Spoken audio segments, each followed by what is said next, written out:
Picture this. You're sitting in your living room, finally relaxing after a long day. Right. The house is completely quiet. The TV is off. And then you hear it.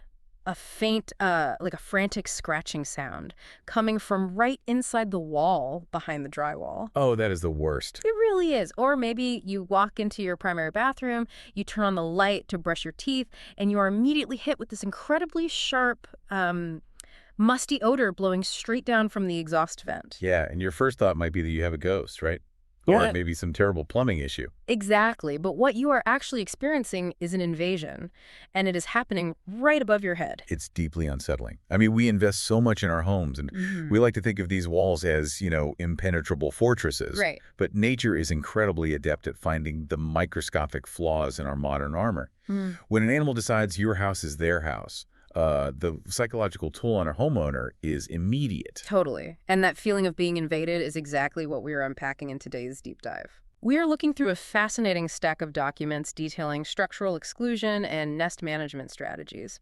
And these files actually come from a specific company called the Critter Team. Right. They do a lot of work down there. Yeah, they are heavily focused on homes in Porter, Texas, and the surrounding areas. So our mission today is to figure out the mechanics of how specific species of birds are exploiting human architecture. And the dangers, too. Exactly. The genuinely shocking biological and physical dangers they bring into our living spaces, and how true professionals go about locking them out for good. Well, to really grasp the scale of this conflict, you have to look at the environment where it's happening. Like when you analyze the data from Porter, Texas, you realize it is essentially a geographical perfect storm for human-wildlife collision. Wait, really? I was actually looking at the map of Porter provided in these files, and it struck me. You have this massive, sprawling highway corridor, the I-69 and US 59 exchange. Yeah, right through the middle. Right. Basically slamming right into these ancient, dense hardwood forests. You've got the East Fork of the San Jacinto River and Caney Creek right there. Yep. It looks like a geographical collision zone. Is that why the bird pressure is so intense in this specific region? That is the exact catalyst. Yeah. I mean, you're taking brand new, sprawling subdivisions, especially those reaching toward the Grand Parkway, and dropping them right onto the edge of an ancient, thriving ecosystem. Oh, wow. Yeah. The wooded areas keep the wildlife populations extremely high all year round because the climate is so accommodating down there. So when those habitats are disturbed or when the populations swell, these birds simply look across the property line. So they just move into the neighborhood. Exactly. To them, a new subdivision isn't a human neighborhood. It is a field of luxury, preheated, weatherproof birdhouses. Structures in Porter and New Caney face consistent, determined nesting attempts from early spring all the way through late fall. That's crazy. So we build these perfect climate-controlled boxes, engineer them for human comfort, and we unintentionally leave the microscopic doors unlocked. We really do. The documents highlight two main offenders breaching these homes: house sparrows and European starlings. Let's look at the mechanics of the sparrow first, because reading through these files, their infiltration tactics are wild. Oh, they are. They don't need an open door, they just need a structural oversight, right? Yeah, the house sparrow is a master of compression. They're only about 6.5 inches long, but their physical structure allows them to squeeze through gaps that seem impossibly small. Just tiny little openings. Right. A homeowner might look at a standard dryer vent flapper that sits just like a 1/4 inch ajar, or maybe a roof vent where the screen has slightly warped and they think nothing of it. To a sparrow, that millimeter of give is an invitation. And what they do once they squeeze through that gap is fascinating. I mean, they don't just build a little cartoon nest of twigs. No, not at all. The sources describe these nests as incredibly dense, almost industrial-level blockages. Like, they take dried grass, string, feathers, random debris, and they pack it so tightly into the void that it becomes a solid mass. And that density serves a real purpose for the bird. It insulates the nest. They actively seek out drier vents because they find this perfectly round, protected tube that constantly pumps out warm air. Oh, so it's literally an incubator. Exactly. It's an incubator that the homeowner pays to heat. but the consequences of that dense nesting material inside a household appliance are catastrophic. Right, which we'll get into. So sparrows exploit the tiny vulnerabilities, the literal cracks in the armor. But I'm looking at these photos in the files of massive, bulky nests being pulled out of chimneys and wide soffits. Yeah, that's a different game. Right. A tiny sparrow isn't hauling that much material. What happens when the architecture has larger built-in voids? That requires a totally different kind of invader, right? No. Yeah, that brings us to the European starling. Starlings are larger, coming in at around 8.5 inches, and they require significantly more volume to accommodate their colonies.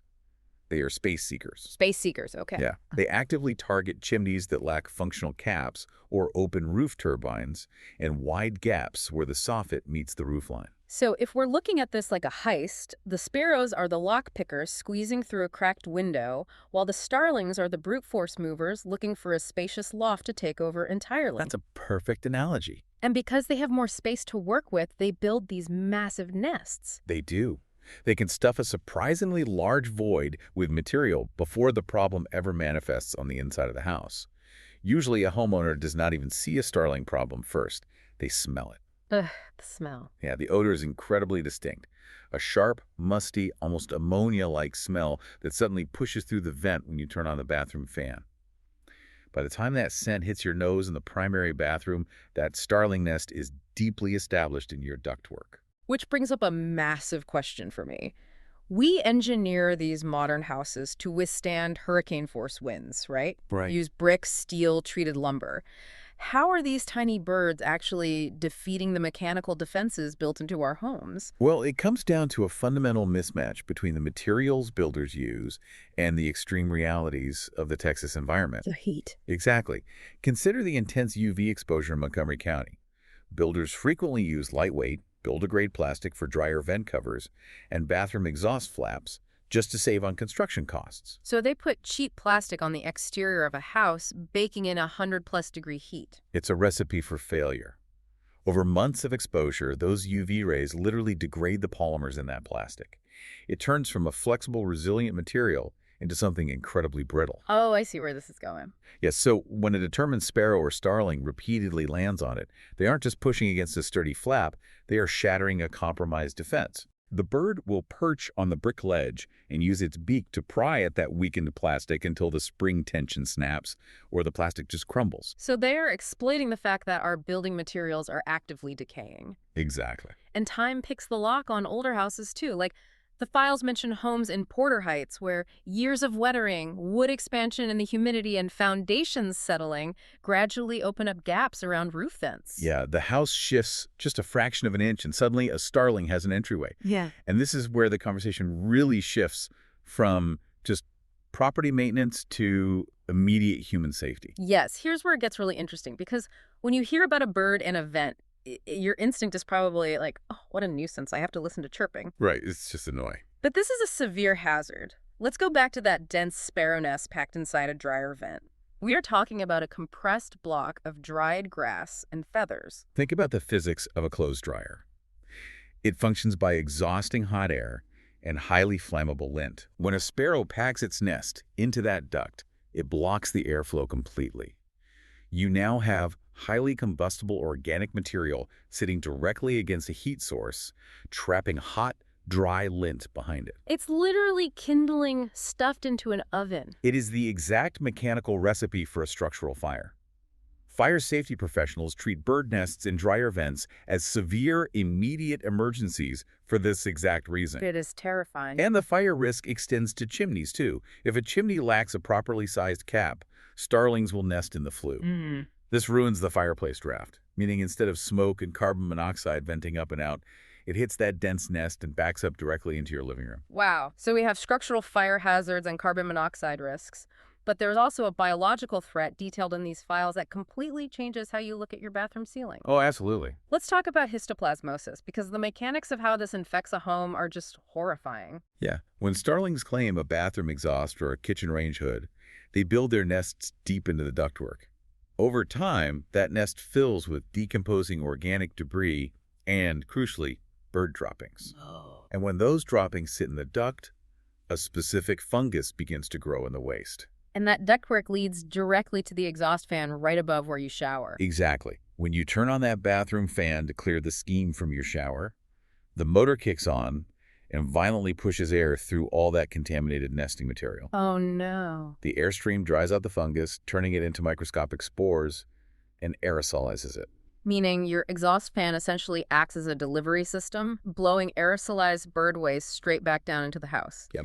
You are breathing in microscopic fungal spores while you stand there brushing your teeth. Histoplasmosis is the respiratory infection caused by inhaling those exact spores. The true danger here is that you never have to touch the nest or even see the bird to get sick. That's so insidious. The ventilation system of your own home does the work of aerosolizing the pathogen right into your breathing air. Honestly, hearing all of this, the fire risks, the carbon monoxide, the aerosolized fungus, a listener's immediate instinct would be to just grab a ladder, put on some heavy gloves, and go rip that nest out of the wall right this second. Which is, the most logical human reaction to a threat.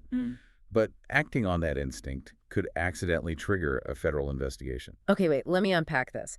How does cleaning a literal fire hazard out of my own property turn me into a federal criminal? Well, this is the legal minefield of wildlife management. Everything revolves around the Migratory Bird Treaty Act, which is enforced by the U.S. Fish and Wildlife Service. Okay. This legislation dictates exactly what a property owner can and cannot do regarding active bird nests. The entire law hinges on one biological distinction.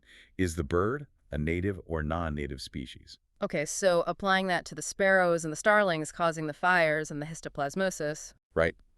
House sparrows and European starlings are introduced, non-native species. They were brought to North America from Europe. Because of that, they have absolutely no federal protection under the Act. Okay, good. A homeowner or a professional company can legally remove those nests, even if there are eggs inside, without facing federal repercussions. So the infiltrators and the space seekers are fair game. But reading ahead in the files, there is a massive plot twist here involving a third species that heavily impacts the Porter and New Caney areas, and that's the common grackle. Oh yeah, the grackle changes the entire operational playbook. They behave entirely differently from sparrows and starlings. They don't typically squeeze into tiny vents. What do they do? Instead, they roost in massive, noisy numbers in the trees and along the commercial stretches of I-69. As those populations swell, they push out into the residential edges, invading yards, open attic vents, and larger structural gaps in the roofline. I know the grackle. I mean, anyone who has walked through a grocery store parking lot in Texas knows that deafening racket they make. Right. But legally, they are untouchable. Yes, common grackles are a native North American species. That means they are fully protected under federal law. If a grackle builds a nest on your property, and that nest is active, meaning it contains eggs or young chicks, it cannot be disturbed, moved, or destroyed under any circumstances without a highly specific federal depredation permit. I just have to point out the absolute absurdity of this for a homeowner. Like, the birds secretly building literal kindling in my dryer vent are unprotected, but the grackles swarming my attic require federal paperwork to move. I know, it sounds crazy. You basically have to be an amateur ornithologist to clean the gutters of your own house without catching a felony. Well, you are highlighting exactly why DIY nest removal exposes a homeowner to so much liability. If you misidentify the species, like if you think you're pulling down a sparrow nest, but it turns out to be a native species, you have violated federal law. And I'm guessing the fines are not small. The fines are substantial. With protected species like grackles, the only legal, practical approach is proactive deterrence. You have to secure the entry points and make the structure inhospitable before the breeding season ever starts. Which brings us to the ultimate question. We are looking at incredibly high stakes here. We have fire risks from blocked vents, respiratory diseases blowing into the bathroom, and the looming threat of violating federal law if you touch the wrong nest. Yeah, it's a lot. This clearly isn't a weekend DIY project, so how do the professionals actually step in and fix this permanently?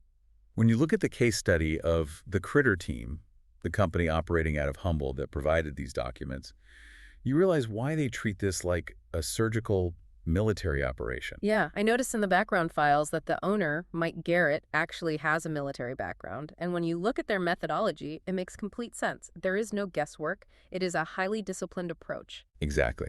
Everything in their process starts with a comprehensive structural inspection, recommending a hardware fix before knowing the exact biology of the invader is just a guaranteed failure. Right. They inspect the exterior vents, the chimney flues, the soffit to fascia connections, and the ridgeline gaps.